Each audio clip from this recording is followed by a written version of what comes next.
So another one of the big problems you could run into, let's say you've rented a 10,000 square foot space, your business is moving along really good, you're in a 5-year lease, 2 years down the road, you find out you need another 5,000 feet. You look over your lease and, uh-oh. It doesn't address that issue. Never does. So what are you going to do? That's something we address all the time. And address it when?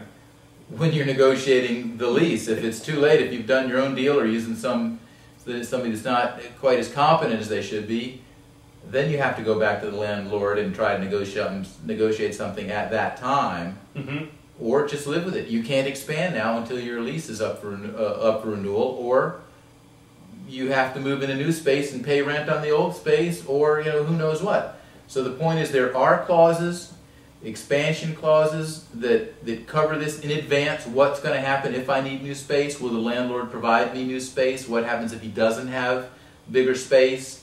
What are my options for canceling this lease? There's also clauses regarding contractions. What happens if I lose a big chunk of business? Right. Under what conditions and penalties can I cancel this lease?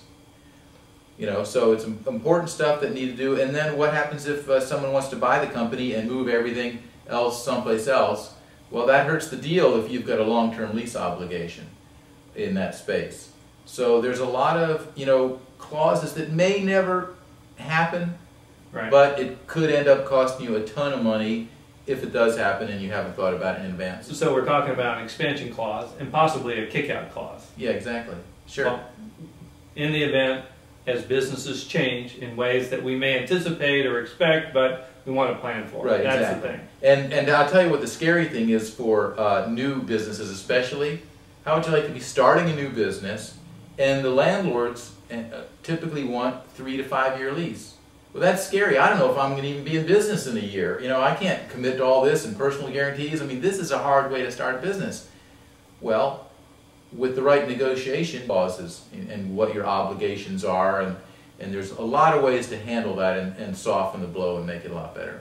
But I'm not giving you my secrets. I hope you enjoyed the video.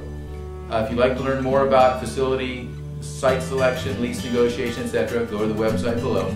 There we have 20 videos which will tell you probably more than you ever want to know about site selection and lease negotiation. Thanks a lot.